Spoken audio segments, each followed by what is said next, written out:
Now that we've settled down a little bit, the topic that we are talking about today in Masterclass 5 is actually a topic I think all of us at one point or another have actually encountered, which is actually cyber vigilance. How much should we actually know?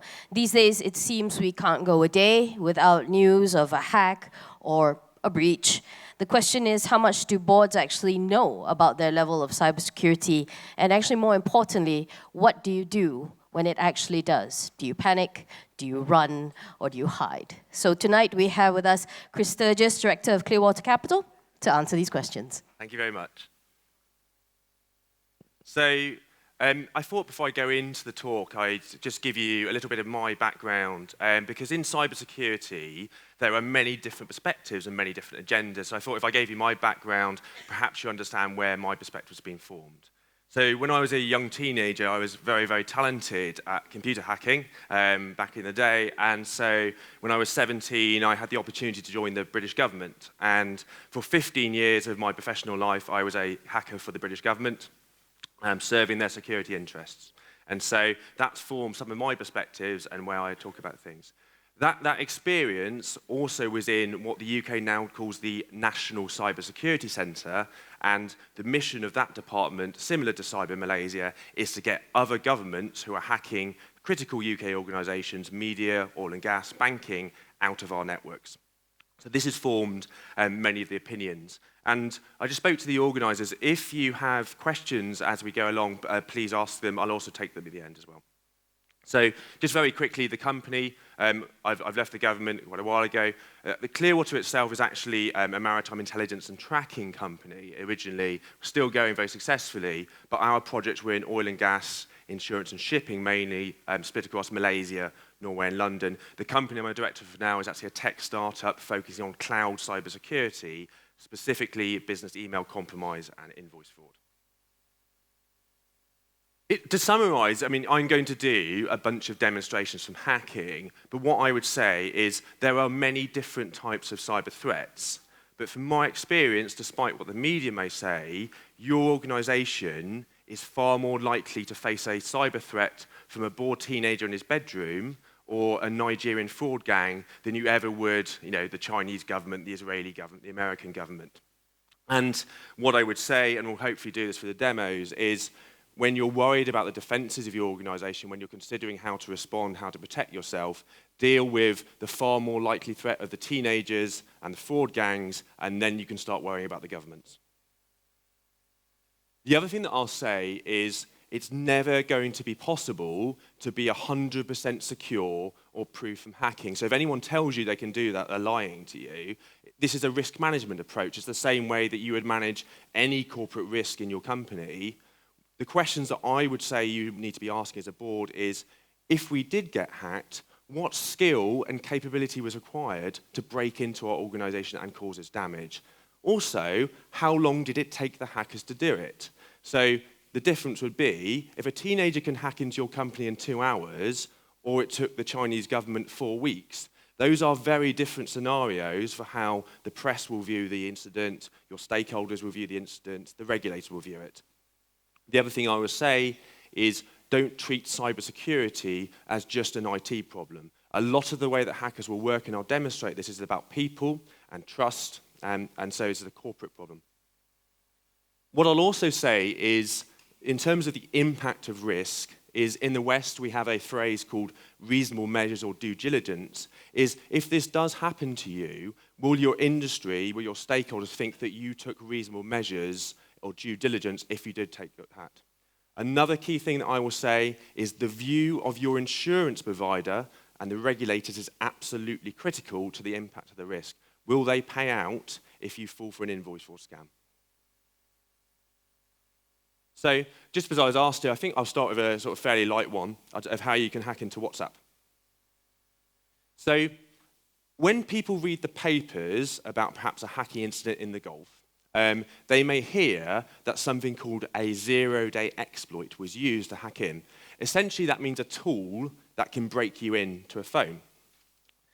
Actually, these things are very, very expensive. So this is a price list from a legal company in America, and if you have the capability and the skill to create these hacking tools, so they will buy, if you have a tool that will break into WhatsApp, they will pay you up to 1.5 million US dollars for that tool.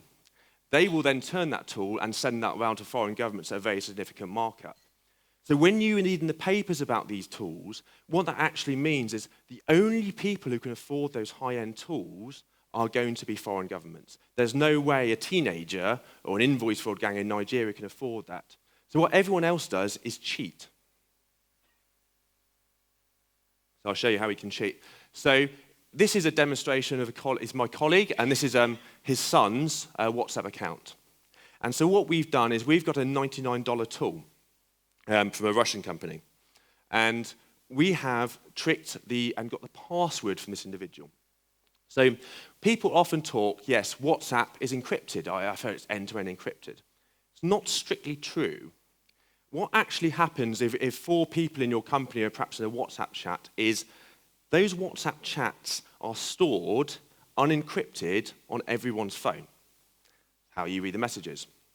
And what also happens is your phone, if it's Apple or if it's Android, will back up to Google or Apple every few days.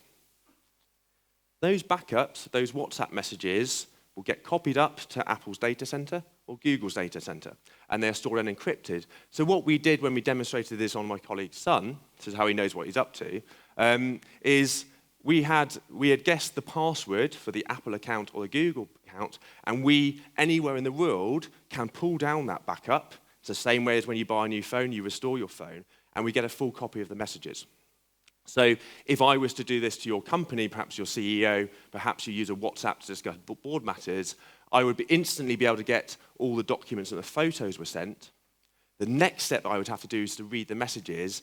I need to get an SMS code from your provider. The simplest way I do that is not a hack. I go down to a dodgy GSM provider and I pay someone $100, I bribe them to clone the SIM card, and then I get the messages. So it's very, very simple. And this is the way that most people would cheat. But what this comes down to is a couple of key points, is whether it's WhatsApp, whether it's some encrypted messaging app, whether it's email, stepping back from the tech a bit is what are the key questions you must ask when you use anything. So WhatsApp, yeah, it's a really good tool for business and many people use it.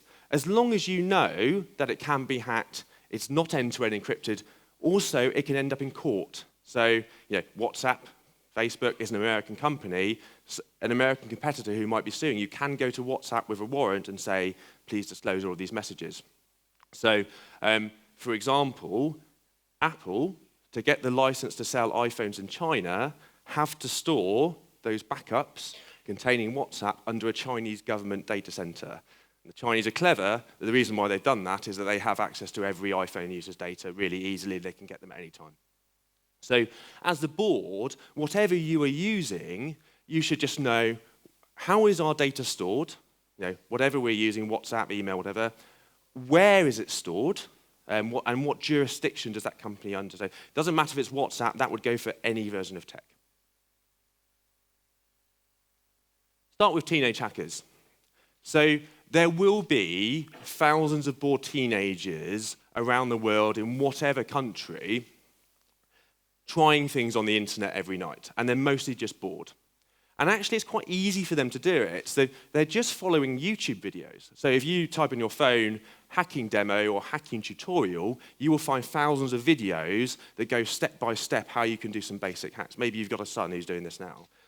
The fascinating thing is actually, if you type hacking demo India or hacking demo Pakistan, you will find Indian hackers live demonstrating themselves hacking Pakistani governments and Pakistanis hacking India. So it's always a fascinating thing. So I've just typed hacking demo India. That's just a video of some Indian hacker demonstrating himself hacking live into a Pakistani university.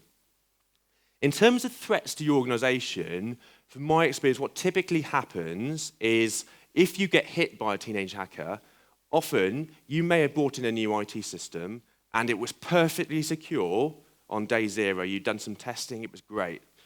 4 years later, that's getting less corporate attention, that thing. Perhaps it hasn't been updated. Perhaps the passwords were really good on day 1, not so good 4 years later. Perhaps there's been some human error, and a teenager that just happens to be looking at you that night gets lucky and breaks into your organization. I'll talk about this later as well. This is happening more and more often where teenagers are getting lucky because more people are moving towards the cloud. We'll talk about that later. So this is a live demonstration. I have permission. This is me hacking in to a very significant financial organization in Southeast Asia in under 5 minutes. So on the left-hand side, I have their email system. On the right-hand side, this is a free site where anyone can go, and it's like a Google for free hacking tools. So I've just looked, what is the product that this company uses for their email system? Is there a tool that breaks me in? Yes, there is.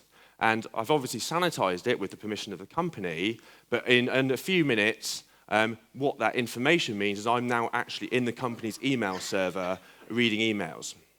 And so what I would recommend you do as the board is, there's lots of technology here, if you get someone in to hack your systems with your permission, ask them to video it and just time how long it takes. So if you're worried about understanding it, get them to video the hack end to end. Then if you know if it takes 5 minutes, you're in real trouble. If it's a 2-hour video, maybe it's a bit better. So that's me hacking in, and any teenager could have done that in under 5 minutes. And so that is purely being lucky, happened to be there at the right time, breaking into the bank's email system. The other thing that I would say with teenagers is their motivations tend to be for attention. So in terms of PR damage to your organization, these are the people who tend to ring up the tech press or the media very quickly and say, look what I've managed to do to this Malaysian company. And from when I worked in incident response in the UK, many CEOs would rather have been hacked by the Russian government than a teenager because the PR damage is actually much worse if you get hacked by a teenager. And so, many cases right in South Asia, Chinese job site left their stuff on an open site, super easy to hack. Malindo Air, same thing happened to them. They just made an operational mistake, was active for 24 hours, but a teenager in that point managed to get in and copy all of the personal data related to people who were doing the aircraft loyalty program. So a complete mistake. The other thing that I would say as a board is when you use third-party IT suppliers, it might say in the contract that they are responsible for cybersecurity. What I would say from my experience is the journalists are going to be ringing you, and it's going to be a difficult problem to explain in the media that it's a third-party IT supplier. So even if you do have outsourced IT, it may well be your company who takes the reputational hit. So I would always consider when you outsource this, how you're going to manage cybersecurity with your third-party providers. This is already happening to you with teenage hackers. My recommendation is you develop, so you use those simple techniques that are on YouTube, and you're always trying to hack yourself. You never just test your systems when they go live. You are continuously testing them stuff for these very simple flaws, so you can find those issues and fix them before someone else does. But integrate those issues into your corporate risk management process. Don't just handle it as an IT issue, so you can allocate the appropriate resources. I'm going to talk about business email compromise. And actually, from my experience, I would say this is probably the biggest cyber risk affecting most organizations at the moment. Essentially, business email compromise means it's some form of hacking or mucking about on the internet to steal money. The most famous one, the most common one is invoice fraud. So that is when there's some hacking happening and a fake financial instruction has been sent to say, please change your bank account number or please pay this invoice, and it's completely fake. Very, very common. I'm sure most of you have had cases where you know people that's happened to. A rising fraud is salary fraud, and this happens to organizations with well-compensated individuals. What happens is the HR department of your company gets hacked, and a fake email from your most well-paid individuals comes in saying, can you please move my salary to an offshore Qatari account? Maybe HR don't check, and 3 months later, your financial traders ask why they haven't been paid for 3 months, and you realize the salaries have been going to some offshore account. So that is a rising fraud. In the West, we have huge problems with what is known as mortgage fraud. That is when someone completes on a property, they transfer the money to the commercial property, the residential property, to their lawyer. They get an email from their solicitor saying, please transfer $350,000 to this bank account, except that email is not from the solicitor, it's from a Nigerian. That bank account is instantly saved on the money. So I say to anyone in the West, never ever, if you get that email from your solicitor, read that and always go in person to do it. The US government, the Treasury Department, the FBI, estimate that $300 million every month is being moved around the financial system purely due to one of these frauds. So this is why I say this is probably the biggest risk facing your organization at the moment. The reason why this is has such a high impact is if you don't catch this in the first 24 hours, you have a very, very low chance of ever getting the money back. Even if you catch it in the first 24 hours, it's not a brilliant possibility of getting the money back, but those first 24 hours are pretty critical. This is a very, very difficult crime for police to deal with. Also, this can cause quite significant conflict with your business partners, your customers, your suppliers. I've known many cases where this ends up in court, and it's very embarrassing for everyone involved. The key thing when it comes to impact is, are you covered by your insurance provider? And then I say again, are you really, really, really sure? Because I've had many cases where that's not happened. So check, or get your general counsel to check, that is there something called a reasonable protection measures clause saying we will pay out if you think you were diligent enough to put reasonable measures in place. Because that may be there, maybe they don't pay out. So who's behind this? We'll come to this individual later. This was Forbes broke their due diligence process a little bit. They featured a very promising Nigerian entrepreneur in their under 30 program. The people where this happens, you need to be in a country with relaxed attitudes to banking compliance. So if I did this hack against you and I have $50 million turned in my UK bank account, my bank's going to ask me lots of questions about where that money came from. So typically, the majority of this crime comes from Nigeria and Eastern Europe. The other thing to think about is they are going to target English language transactions. They aren't going to spend the time to learn Bahasa fluently, or when we have Norwegian clients, they just can't speak Norwegian. So Southeast Asia actually is quite an attractive target for them because everyone's sort of speaking mostly English in the emails and might not pick up on the slang that we would pick up in the UK. So I'm just going to do a live demo. And this is how they find the individuals to hack first. So if you notice, this is me. For those with good eyesight, you might notice that LinkedIn avatar is not a bold hacker. It's actually a female. And so if you have sons and daughters who want to get into hacking, tell them it's not like the Bourne Identity. It's actually mostly men pretending to be ladies talking to other men on the internet. And so what I'm doing is I'm looking at the Shangri-La if I wanted to hack them. And what I'm trying to do is I'm looking for anyone who works in invoices, financial processing, anyone I think who can do it. And I don't care if it's a CFO, I'm looking for anyone who works in that kind of organization. So I found my target. So I've got some email addresses. So the next thing I'm going to do is I'm going to buy some passwords. And you'll see on that screen, that says there's 8 billion credentials. So over the last 10 years, lots of big social network sites like LinkedIn have been hacked, and those passwords were traded on the internet. So any criminal can go to these sites, you see accounts payable, and say, what was the password that that person used on LinkedIn a few years ago? What did they use on Yahoo? Other big sites that have been hacked. So I'm just picking on this individual, I blurred out her password. That password may well be a few years old, but, and I'm not going to ask for a show of hands, many people might have the same password for multiple different sites. Or if the password changes every year, it's 2012 when it was hacked, it's now 2019. So a hacker just cheats and is lazy. So for that password, they will just see, does that password still work on the corporate email? And there's a high chance it will. So rather than doing anything in advance, they'll just buy some passwords. This will cost them a couple of dollars. If you want later, come and find me and I can show you this on my phone for your company. There will be a high chance that an old password that someone's used on LinkedIn will still work.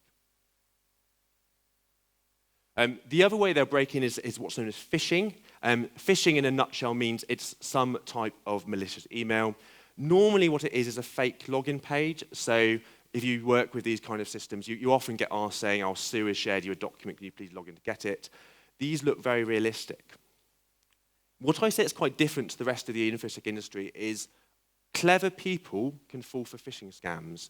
I don't agree with the things that say, you're stupid if you fall for phishing. You're probably just busy and you're on your phone and you've got a lot of things to do.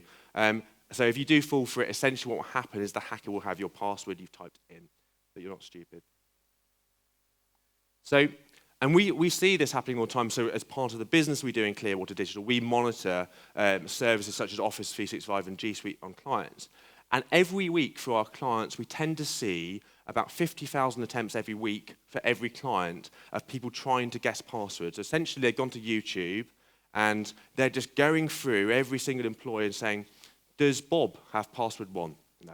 Does he have Malaysia 2019? Oh, yes, it gets in. So they just grind through these every week. And we see enormous amounts of this activity coming from China, Brazil, and Russia.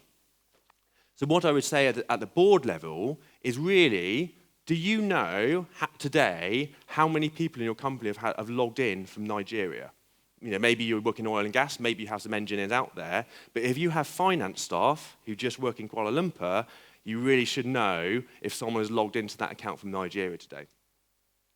The other thing that I would say is maybe your company has password complexity rules. Maybe they say you must have an uppercase character, a number, or something in your password. I can guarantee between 2 and 8% of your employees will have your company name with the first letter of the company name as a capital, the current year and an exclamation mark as the password, because that's just the simplest one that will comply with password complexity rules. A hacker will do exactly the same. So they will just do your company name, Malaysia Airlines 2019, whatever, and they guarantee 2 to 8% that will get in straight away. So we go back just to the case study because it illustrates this quite well. So I stress this as alleged, but he's in court at the moment. So this individual, the FBI, allege that he ran, the reason why this billionaire sprung up from nowhere in Nigeria is that he ran a very large invoice fraud gang. And so the victim here was a US-UK construction company. And this is classic invoice fraud. So they'd been hacked, and the chief financial officer, as an Office 365 account, the email account, the documents, had been accessed over 450 times directly from Nigeria. This guy only ever worked in the United Kingdom. So the first red flag. These hackers don't care about their footprint. In the majority of cases, they do not care about getting caught because they assume no one's ever checking. And for the majority of companies, that's true. And so the end result of this case we'll go into is that they lost $11 million from this one hack. What these people want is that their end result is they want to control the email accounts of anyone in your organization who either handles financial transactions or can authorize a payment or invoice. So it's not just the CFO. It can be the most lowly financial officer you have in your department. They're looking for anyone in that chain. They'll download all of the documents. So on the right-hand side, we see what happened. The invoice fraud going here. They posed as the CFO to other people in the company and then sent fraudulent wire transfer requests around the company, and people didn't check in person with the CFO, and they just paid $11 million. But what this is about is using technology to exploit trust. This is why I say this is not just an IT problem, this is a people problem. These people will use the hacking to pose as your employees to other people. The other thing they will do is they'll use some tricks. So when your employee does get hacked, they're only seeing parts of the information. They'll use a bunch of tricks to make sure they're only seeing the information they want your employee to see. Really common thing, highly recommend you look for this, is email forwarding. So email forwarding is a completely legitimate feature. It's designed for when someone leaves your company, you can say all email must be forwarded to the replacement or forwarded onto a new employee. What the hacker does is they have your password, they will log in and they will say, please forward all of the emails of your CFO to a free Hotmail account. Nothing stopping them doing that. And so I've had many cases with clients where they say, well, we changed the password. Why is our information still coming out? And what's happening is your CFO's email, every single time they get an email, is being automatically forwarded out to an email called Bloomberg Real Estate at hotmail.com. The key thing, your employee will have no notification that's happening. It will just go straight out of your company. So again, this comes back to something I highly recommend you look for. You ask your IT team, can they do this? Is who in your company is automatically having email flying out of their company like this? It's either a hacker or it's an employee who is being a bit lazy and is forwarding your company data out to a personal Gmail account. Another tactic they'll use is perhaps you notice them and you kick them out. So the simplest thing they will do is they will look at your company brand and they will buy an internet domain name that's quite similar to yours. So maybe they buy Malaysia-Airlines, just an example. And you can see this is not Malaysia Airlines. when you look at who bought this, when it pops up to a guy called Elvis in Nigeria, that's why you say, for your company, has anyone pretending to be you registered in Lagos? And because they already have your documents, your document templates for financial documents, they know who authorizes it, they have email signatures, often that will be enough. So maybe you kick them out of your company, but they have enough now to pretend to be your company to your customers. They know that you have a contract maybe for, let's say $2 million every month. And so they will try and pretend to be your company to your customers, asking to change their bank account. So do a quick look. I'm not hacking Malaysia Airlines, but if you look at these subtly misspelled versions of Malaysia Airlines, just as an example, they're pretty good, right? And actually, it's not immediately obvious, but if you notice, these are registered to the British Virgin Islands, which is not necessarily the most well-known for its financial compliance and transparency. Got some ones in Holland also. Again, subtly misspelled.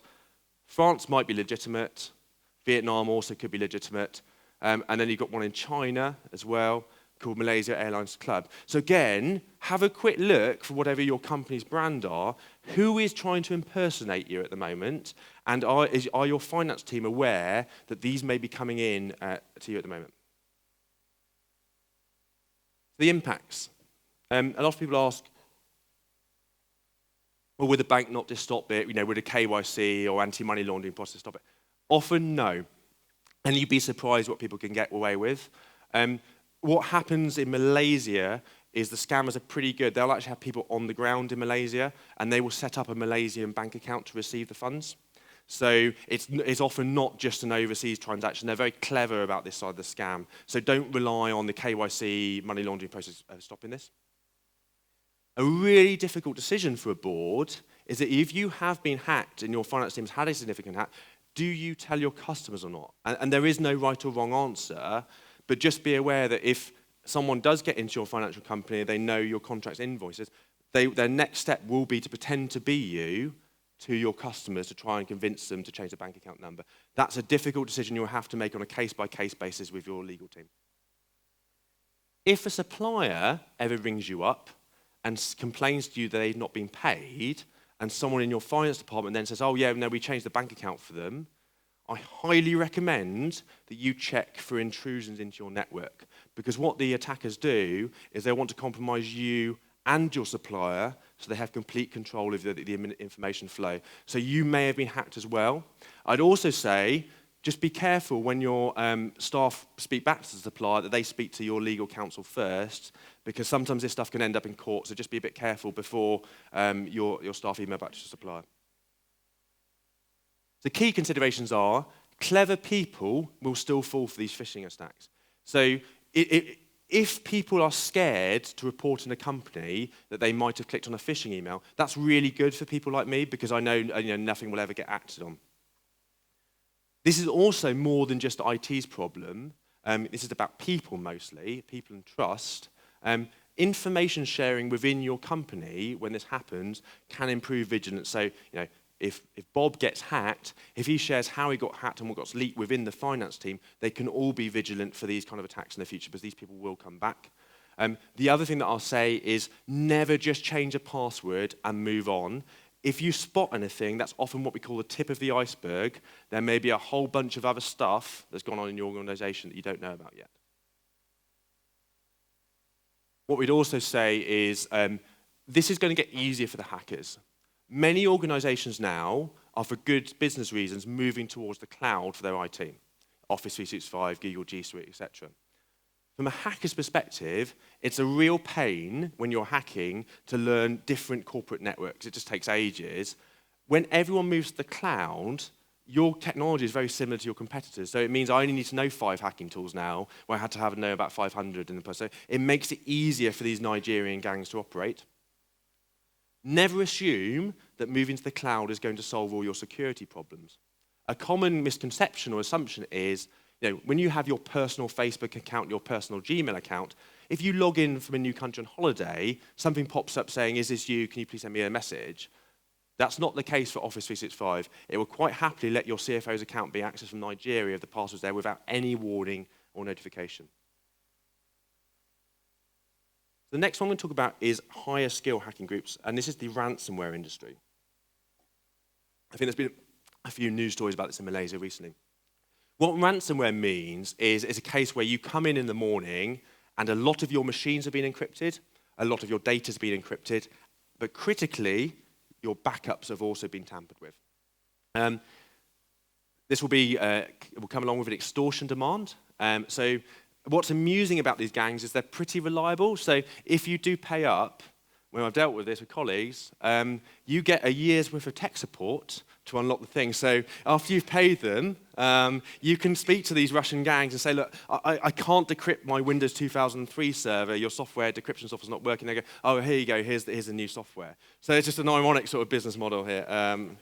And yeah, I mean, there's loads of famous instances, right?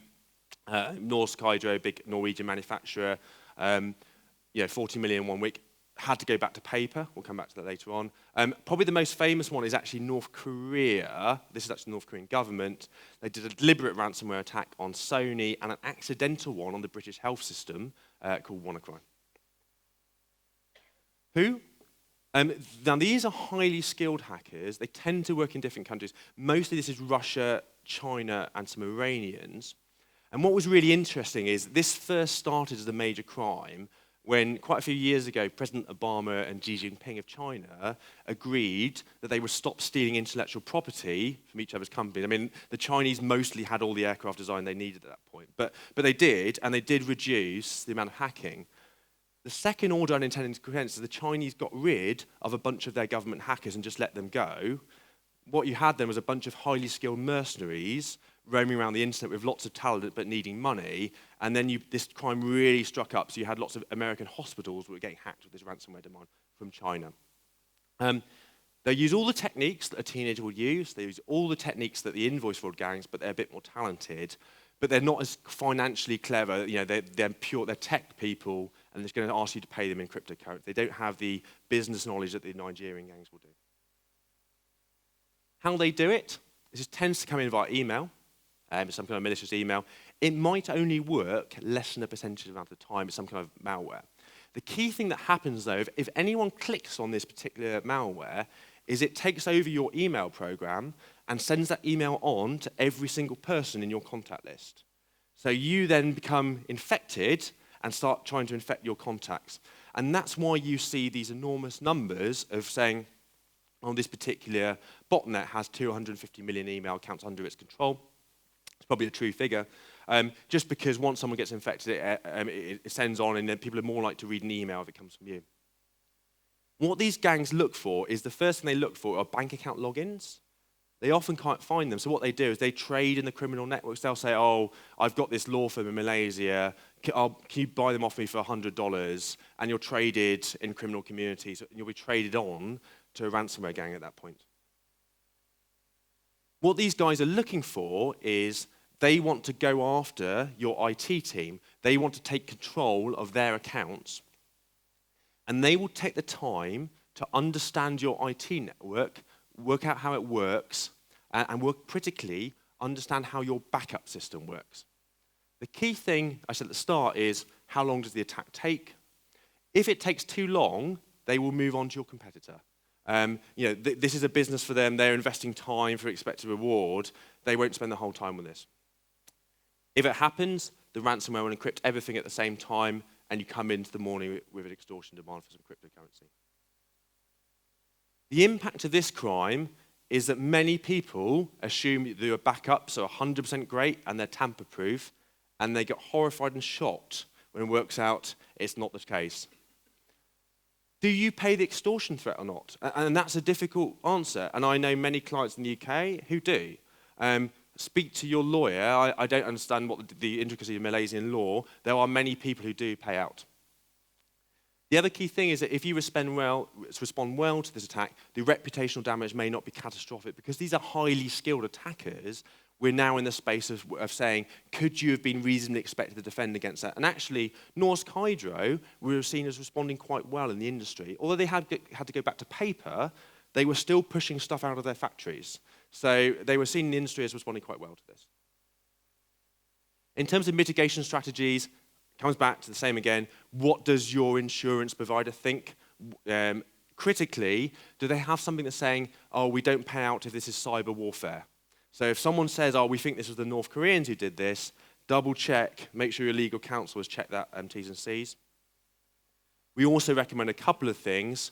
Get someone in and work out how long, so you, the board, know, saying, if we face this against us, how long is it going to take this Russian gang to get to the point where they could launch this attack against us? So you know you've got that question in weeks, so you know to do it.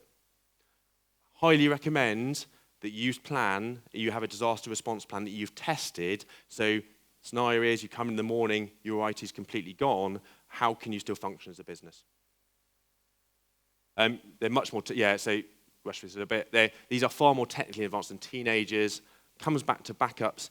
Has someone told you it's been fine, or did you actually test it? A lot of people get bitten by this.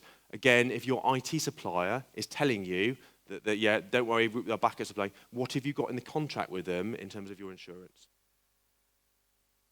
The final step is government, and everyone asked me about this. Most governments will have a hacking team now. Pretty much all of them do, and they're all pretty good. Most governments are not interested in 99% of companies. Most governments aren't going to steal your money, and they're not going to muck around with your IT. There are some rogue ones. So North Korea is a fascinating case. So the main way North Korea now raises money for the regime is by computer hacking, and they do it in two ways. They break cryptocurrency exchanges because they're not very regulated, but they also go after banks, and they specifically go after the SWIFT terminals in the banks which handle the international transactions. So that's why most sources estimate they've raised $670 million for the regime so far by computer hacking. A very famous case was a bank in Bangladesh that was hacked by the North Koreans. They got away with about 80 million US via some SWIFT transfers to the Philippines, and one other country, I can't remember. But yeah, so they hacked in and did some stuff on the SWIFT terminal. They actually sent a much larger transaction that got flagged, and it was only because they mistyped something on the SWIFT form. Had they not typed, they might have got away with. And again, for whatever reason, the KYC money laundering process fell down. They didn't get detected. If you work in oil and gas, you might get dragged into the wider conflict between Iran and Saudi Arabia of hacking each other. So there has been a couple of cases where, this is an Italian oil and gas company, just because they happened to JV with Saudi Aramco on a project, they got targeted by the Iranians just as part of that conflict, and they were just an unintended collateral damage because of that. There are a few governments who are about stealing intellectual property. So classic cases in cyber brief, people talk about aircraft designs. That's all gone. People don't need aircraft designs anymore. They've all been stolen. What people are going after now is, interestingly, the big thing now is renewable energy, solar panels, wind, battery tech. But also, interestingly, like Vietnam keep getting caught in car companies. So typically what the governments are trying to do is give their local companies a leg up. So they're trying to steal the intellectual property from other companies, bring it back to theirs, and give their local competitors a leg up in research and development. The key considerations are, and I will demo this, is we talked about that prices at the start, those exploits, those tools that cost $1.5 million, $2.5 million. Governments do not like using those tools because every single time they use them, they risk losing them. If they get caught by an antivirus company, it's all gone. And what's worse, you can get, it's like a fingerprint.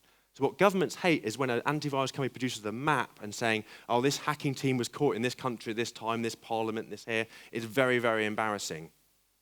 So what I recommend is that if you are worried about this, deal with the techniques that the teenagers use, deal with the techniques that the fraud gangs use, and then you can start worrying about the governments. You want to force them into using these tools. I've got a case study here. And I was sort of wandering into this live, I feel a bit unethical. But so this is a case where the Russians got caught by the Dutch government. And the Dutch found like 4 burly guys sitting in a car outside The Hague.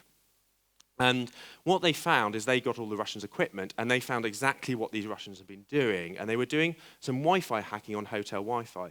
But what's really interesting when you look at the information that came out of the Dutch is that Russian gang on the top right had also been around in Malaysia. And specifically, they were going after the investigation of the conferences for the craft that was shot down over Ukraine. So I'm just going to show you what they were doing. So this is a tool that's been around since 1995.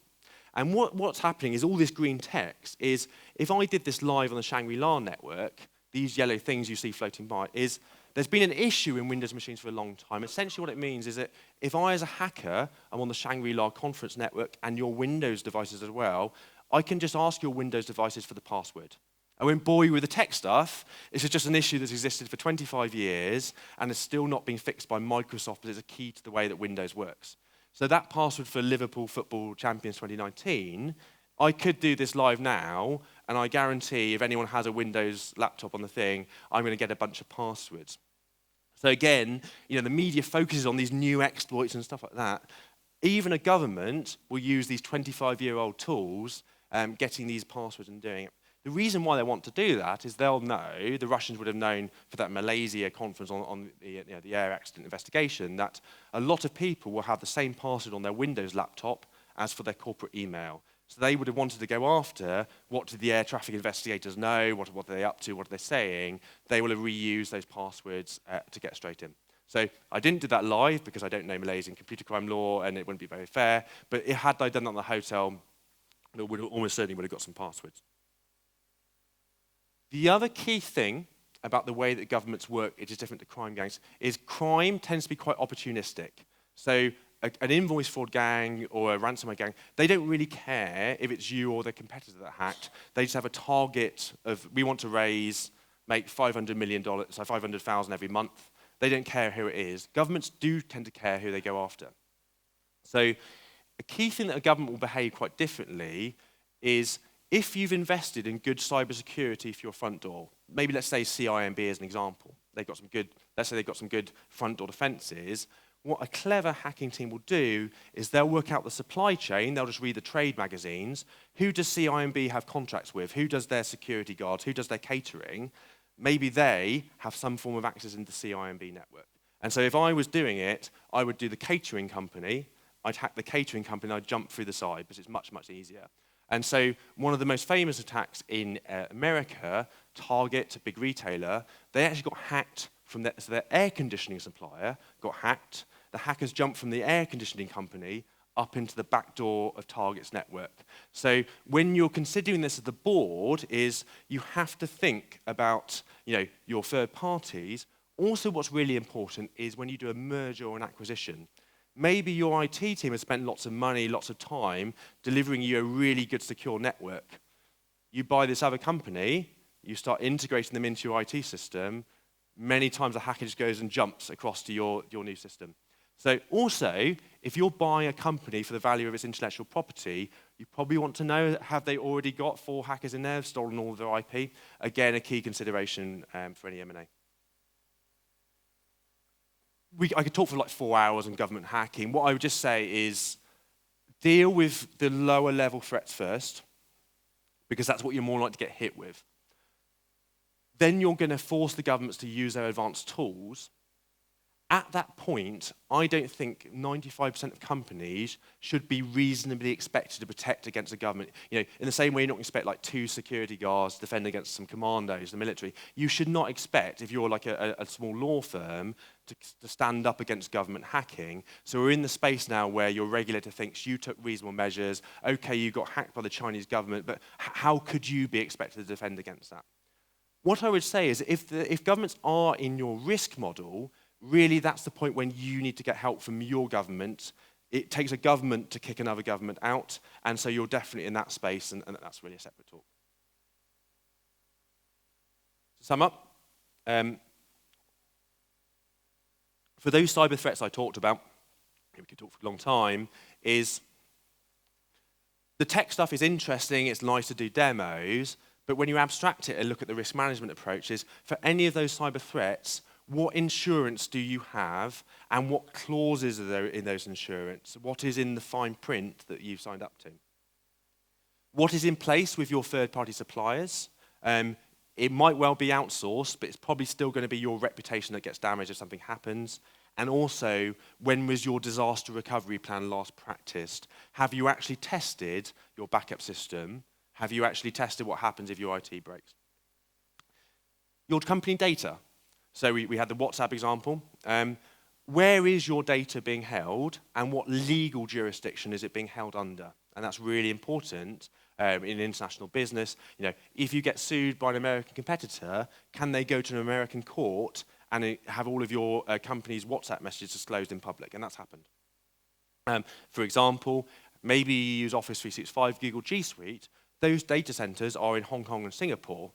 If you know about it, you can deal with that appropriately, but just always be aware of what's accessing. Again, for your data, who is accessing your data and where are they accessing it from? Did your CFO really log in from Nigeria this morning? Or is that a hacker? And so that's something that you don't need an IT person to answer that question, but you need to know that stuff.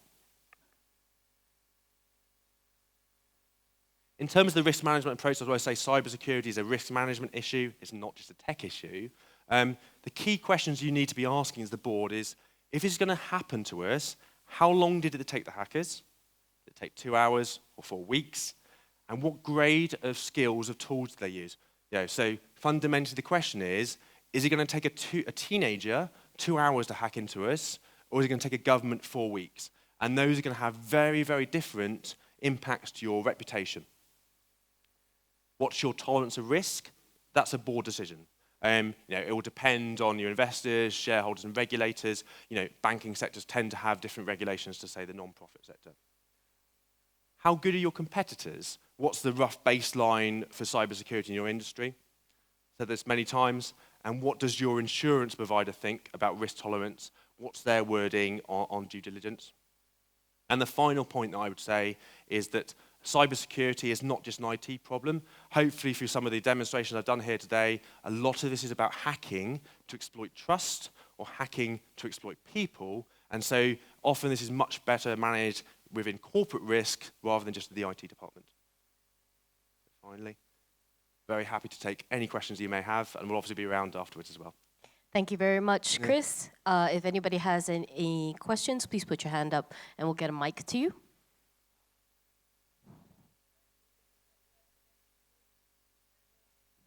Yeah, so the question there was... Can we engage them? Yeah, so the question there was, is Nigeria that good in cyber? The answer is yes. So there's a lot of smart people in Nigeria. They're pretty good on computers, but the employment prospects are pretty poor. So you get this combination where you've got lots of smart people with minimal employment prospects who get involved in this kind of scam, combined with lax banking compliance. So they can get the money in, and Nigerian banks tend to not ask that money. So yeah, they are very good, they're very clever, and they've been doing these scams for a long period of time. And the scams for like the fake Nigerian princes, I mean, this scamming has been going on for 30 years. They're just now doing it as invoice fraud, and so yeah, they're pretty good at it, yeah. Yes, there's a gentleman here in the corner. Oh, hold on, we'll get a mic to you.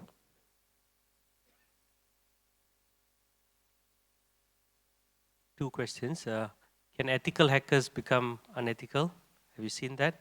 And second, if you have your client data in a third-party location, what are good practices, due diligence to watch out for? Thanks. Yeah, so it's a good question. Can an ethical hacker become unethical? I mean, certainly, right. I mean, we're people at the end of the day. Yeah, I mean, it could happen. I mean, normally, hopefully happens the other way, where you have teenagers who've been a bit naughty, reforming themselves and going into it. But yeah, that certainly could happen. You could have an ethical hacker that goes rogue, definitely. In terms of, what are good practices for third-party locations and data storage, I think it comes down to knowing where it is, knowing the legal jurisdiction. But it's the legal terms and conditions, which the vast majority of people, that 15-page document that pops up when you sign up for Office 365, no one reads. It's really understanding those clauses. And your legal counsel checking that and going, what are the regulations that our industry face? Maybe in the Malaysian financial industry has some regulations, and making sure the demands are placed on you match up with what the supplier may do. You may find there's a clause from your third-party supplier saying, oh, if it's cheaper for us, we might move your data internationally. And that's very common in cloud providers. They might want to move your data from Southeast Asia to America overnight because it's cheaper electricity. So it's understanding that fine detail and having that written into your contract so you know it matches with the demands that are placed on your business. Any more questions? Yes, gentleman here. couple of questions. First one is, what are the top 3 things that you should be looking at to declare a disaster when it comes to cybersecurity? I declare disaster. Top 3 things. So I guess I would just say the first thing I would say for a disaster in cybersecurity is if your IT team come back to you after an incident saying, we don't know when we can get our systems back up and running again, that for me is a disaster. So if they say to you, oh, we can get back up and running by the end of the day or back up and running in a week, at least you know there's a plan. If they look to you and look you in the eye and say, we don't know when we can recover, I think that's a disaster situation because it's been so bad, they've got no way out. What else could be a disaster? I mean, I think a catastrophic data breach, let's say if you work in an individual where you are taking data from like the general public as customers, and all of that data has ended up on the internet and you've got an extortion threat, that's a very, very serious situation to deal with, because at that point, maybe you're having to deal with regulators and data protection authorities and legal authorities. Third question, what else could be a disaster?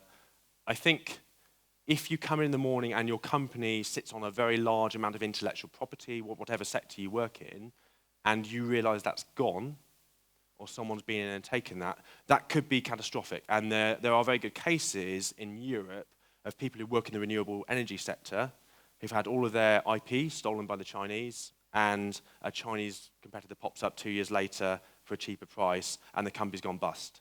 So that, for me, would be the third catastrophic scenario, disaster scenario, really, for that point. Yes. The other question that I have is this.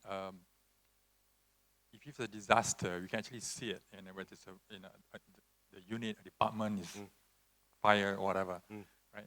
For cybersecurity, there are cases where they just slip. They just stay there, and then they will pop up in a week's, and a month's, a year's time. So how do you actually compartmentalize that problem issue, okay? How do you address that particular problem? Because most of the time they just sleep and wait. Yep, it's a really good question. And I think in the slide, so for example, an invoice fraud gang might be reading your email for several months before they execute. The ransomware gang might be in your network for a month. And so what I say is, like, when an incident happens, it's like the tip of an iceberg. So you may see indication that someone's in their network preparing for a catastrophic incident. The hackers are in there. But there may have been a few instances, like maybe something weird happened in your procurement department. Maybe someone had to change their password. I always say when those things happen, it's the tip of the iceberg. And then often I've had cases where there have been catastrophic damage with clients. And there's probably been maybe 4 or 5 situations where they could have spotted the whole attack. They treated that one mini incident as that one little incident, rather than a tip of the iceberg that something big was happening in their network.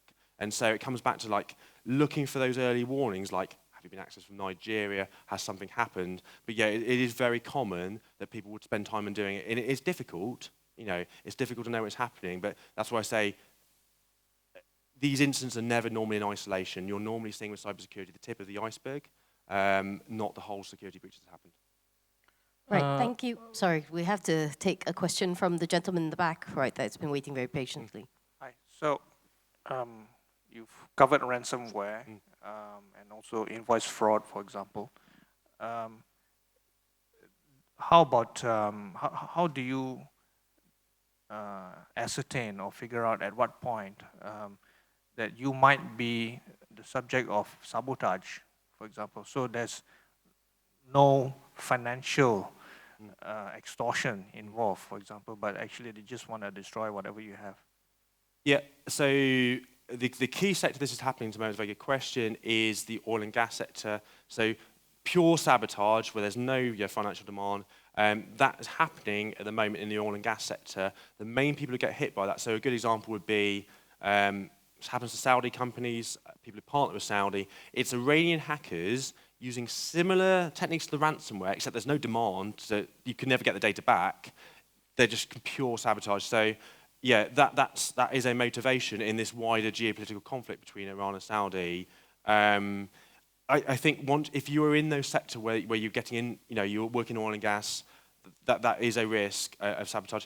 I have seen isolated cases of sabotage where a rogue employee leaves. You can download the code for ransomware off free code sites. Anyone can build their own ransomware. And there have been a few cases where an employee gets angry and leaves. an IT guy gets leaves and decides to do pure sabotage. Thankfully, it's still quite minimal. The main threat, I think, comes to oil and gas because you've got very talented teams of hackers doing it. There are teenagers that are doing it. So when I talked about teenagers, actually under that, there are like some teenagers who perhaps have an environmental activist issue. So perhaps they have an issue with palm oil for whatever reason. They may go and choose to go and try and damage some palm oil systems. Hopefully, most companies can minimize the damage that the teenager does. But yeah, there are those threat sectors where you might get someone who's got a political bent and does it for that reason. Thank you. I think I've got, yes, I think it's the last question because we're running out of time. Okay, what are the basic steps that we need to educate the employees in order to avoid, you see, the company being exposed to attacks and whatnot? So I think you can minimize it. So I think the key thing I would say is people aren't stupid if they fall for the phishing scam. So in the culture, it's quite important that people can say, okay, I think I made a mistake, but they feel comfortable to report it to the right people within your organization. So you have that culture where there's no shame in falling for an incident, and there's always open and honesty within your company, so incidents get tagged and alerted quite quickly. The other thing I would say is it doesn't matter how senior you are in the company. A lot of people say, oh, I'm not paid very well, why would someone want to hack me? Hackers don't care, so everyone is a target, especially if they work in kind of finance. And three, I would say cybersecurity is a people issue rather than IT issue. So if people think, oh, IT will sort all of it out, it will never get sorted out. So kind of having that shared responsibility within the organization is also a key corporate culture as well. Thank you very much. Chris, please give him a round of applause for a frankly very eye-opening topic. Thank you. Ladies and gentlemen, that comes to the end of our Masterclass 5 for today. Lunch is being served upstairs, and the conference will continue after. Have a good rest of the afternoon. Thank you.